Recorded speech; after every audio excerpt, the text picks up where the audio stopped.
Iwan dan Ahwat yang mulia Allah. Nah, sekarang juga saya akan membicarakan masalah sedikit masalah torekat, bukan amaliyahnya, bukan fenomena di masyarakat di dalam, karena kita tidak bisa lepas dari apa itu dunia apa namanya, dunia maya, medsos dan sebagainya.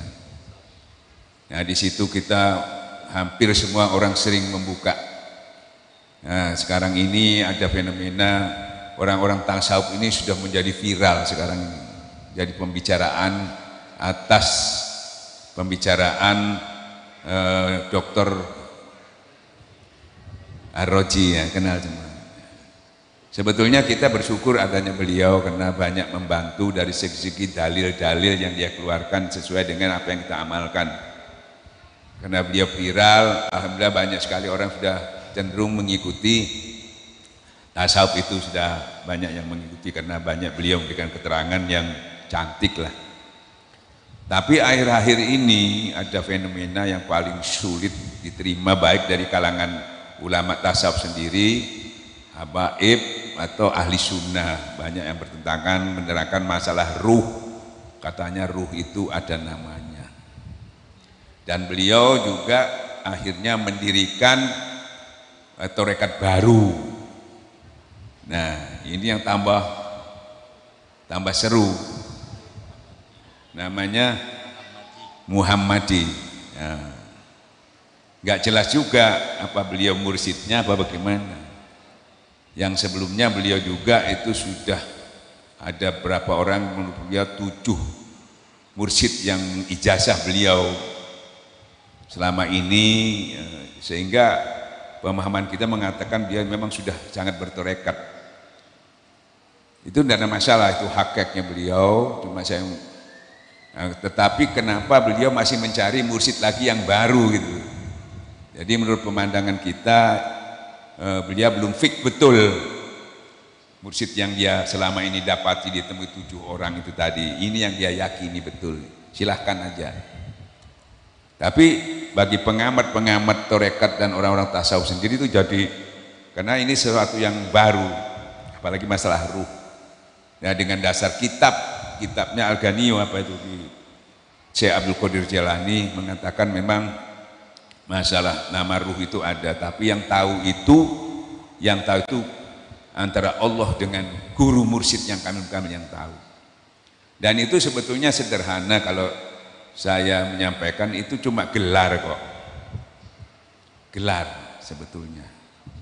Jadi orang-orang tasawuf itu sering memberi gelar, nama-namanya itu ada dikatakan ini syekh ini namanya Paku Bumi, macam-macam. Kalau Rasulullah juga sering memberi gelar Abu Bakar Siddiq. Jadi siddiqnya itu yang dikatakan ruh, nama ruh itu siddiqnya, gitu. Atau namanya Umar apa? Umar Faruknya itu. Nah, makanya gelar-gelar wali-wali itu kan banyak ya. Itu nama-nama rohaninya sebetulnya. Saya juga diberi gelar sama Abah. Nah, kenapa diberi gelar? Sebetulnya itu diberi nama karena saya atau orang-orang yang diberi nama itu termasuk anak rohani daripada gurunya. Maka diberi nama, diberi gelar. Nah, gelar itu disesuaikan dengan apa kelebihan orang itu tadi. Banyak Abu Bakar Siddiq itu karena benar-benar orangnya jujur. Ya, Siddiq itu apa? Jujur dia.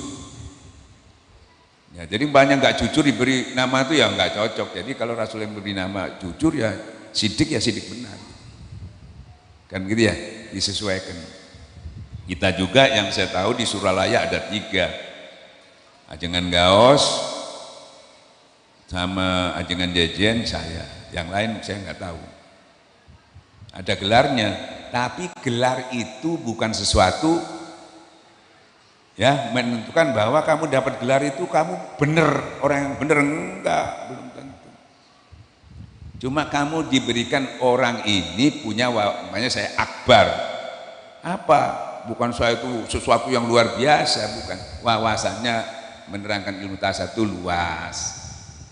Bukan nggak bisa salah lagi kalau akbar nggak begitu. Nah, jangan jajan itu seperti burung elang. Kalau menerangkan ilmu tasawufnya banyak jurusnya dulu, nanti akhirnya baru nungkit. Kalau ajangan gaus tuh seperti pedang. Kalau ngomong tuh orang baru selesai langsung dibabat gitu. Seperti itu aja. Tapi apa artinya nama itu? Kan itu ya. Jadi jangan sampai ngefek seperti sekarang pada ribut semua masalah itu. Ya toh, sehingga seakan-akan itu sangat menentukan dada. Nah, maka dari itu saya beri sampaikan supaya kita tidak bingung. Ternyata itu cuma gelar aja. Nah, guru yang memberikan karena dia dapat petunjuk dari Allah Subhanahu wa taala. Selesai. Jadi nggak perlu diri orang yang nggak paham ya terserah aja. Kedua, torekat kita ini seperti saya sampaikan, kita ini punya pengaman di dalam perjalanan bertorekat itu. Karena perjalanan bertorekat itu ibarat telur di atas tanduk. Banyak yang celaka, banyak yang hancur. Karena sangat wajib mencari guru itu tadi. Dan gurunya harus mursyid. Mursyid itu banyak. Yang kamil mukamil itu yang kita harus cari, yang sempurna. Nah, sehingga guru mursyid kamil mukamil itu yang bisa, kalau ada muridnya dia di timur, kita di barat, kalau kita di dalam keadaan terhinakan atau termalukan, dia bisa menutupinya. Itu baru mursyid kamil kamil. Kalau enggak ya nggak bisa. Makanya guru kita sudah punya pengaman buat kita. Pertama, ya toh, banyak sekali kita lihat di orang-orang yang alim, bahkan orang tasawuf itu di dalam YouTube itu, sehingga terjadi selalu perselisihan, pertengkaran, saling menghujah. Padahal ini orang-orang berilmu semua. Kenapa? Maaf, di Pondok Pesantren Suralaya itu Abah tidak pernah sama sekali satu sentuhan aja berselisih kepada ulama, itu enggak pernah. Kenapa? Abah kita berdiri pengaman. Yang pengaman itu pelajaran dari Syekh Abdul Qadir Jailani. Jangan membenci ulama sejaman. Jangan memeriksa murid orang lain.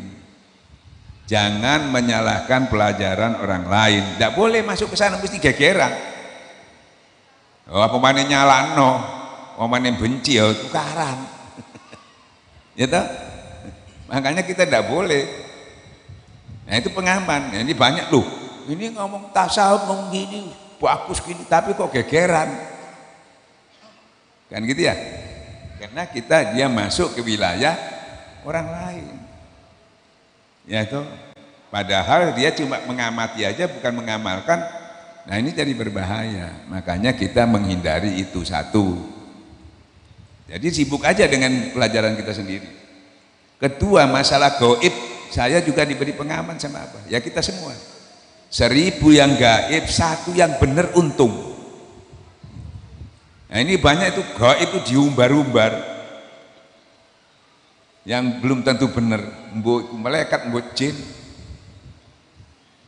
Yang enggak jelas. Maksudnya ngumbar-ngumbar itu kadang-kadang mencari apa? Sensasi supaya dikatakan torekatnya hebat atau individunya luar biasa. Bahkan ditambahin lagi yang bahayanya lagi, menceritakan guru-gurunya itu berlebihan supaya dikatakan guruku paling apik.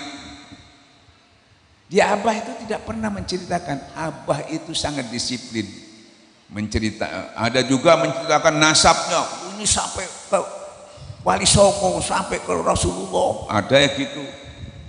Gue bener mau enggak? Abah tidak pernah menceritakan nasabnya, malah santrinya sekarang ini nulis nasabnya itu yang enggak jelas sampai ke Rasulullah. Melok-melok pisan banyak yang ini macam melok-melok. Nasabnya itu ditulis, padahal apa seumur hidup saya 45 tahun belum pernah ngomong nasabnya, itu enggak pernah. Bahkan enggak pernah menulis. Nah, Dan Abah juga nggak pernah mengatakan saya tadi malam mimpi ketemu Nabi, nggak pernah. Ketemu Syekh Abdul Qadir nggak pernah. Sekarang ini waduh podong hampir tiap hari mimpi ketemu sopo. Yang kasihannya tuh tarekat kita, Ustaz, tarekat kita kok nggak pernah mimpi Ustaz. Waduh itu. Ya tuh. Jadi padahal kita juga sudah diberi pengaman juga sama Abah itu. Tidak boleh menyampaikan masalah istilahnya tuh kena masuk ke dalam yang gaib tadi, entah itu bawah sadar, entah itu mimpi. Tidak boleh menceritakannya itu tadi. Itu namanya futul gaib. Tidak boleh diceritakan. Bahkan kalau menceritakan itu sama dengan perempuan haid. Itu rijal kata Syekh. Batal semuanya. Kecuali dia menyampaikan dengan gurunya kalau tidak paham. Jadi itu pengaman semua. Nah kebanyakan tarekat tuh nggak punya pengaman, ngomong aja, dan jadi fitnah. Bahkan sejarah membuktikan yang banyak mulai futul gaib itu dikatakan zindik kafir kadang-kadang. Padahal dia bukan kafir, cuma bahasanya itu bahasa sir, bahasa rahasia disampaikan yang dia sendiri yang hasil amaliyahnya mujadahnya itu untuk pribadinya dia, asumsinya dia, yang tahu dia dengan Allah. Tapi diumbar. Nah diumbar itu maksudnya ada berapa kepentingan sebetulnya untuk supaya dia dikatakan nyampe, hebat, dan supaya bahaya juga bagi yang menyampaikan itu. Nah, makanya kita dilarang, nggak boleh menyampaikan. Jadi aman. Nah sekarang di YouTube itu masing-masing itu mengeluarkan itu yang paling banyak. Akhirnya istilahnya jor-joran. Ya tuh, untuk mengatakan yang terbaik, bahkan jor-joran guruku paling apik gitu. Abah nggak pernah sama sekali. Nah itu keuntungan kita, itu sudah diberi pengaman. Walaupun ada iwan-iwan di daerah itu masih ada memunculkan, dia nggak banyak lah, alhamdulillah. Nah, kecuali kalau ada pertemuan wakil talqin, mungkin kita bisa memberikan ya peringatan-peringatan karena pertemuan nggak ada ya, akhirnya nggak ada yang mengingatkan gitu.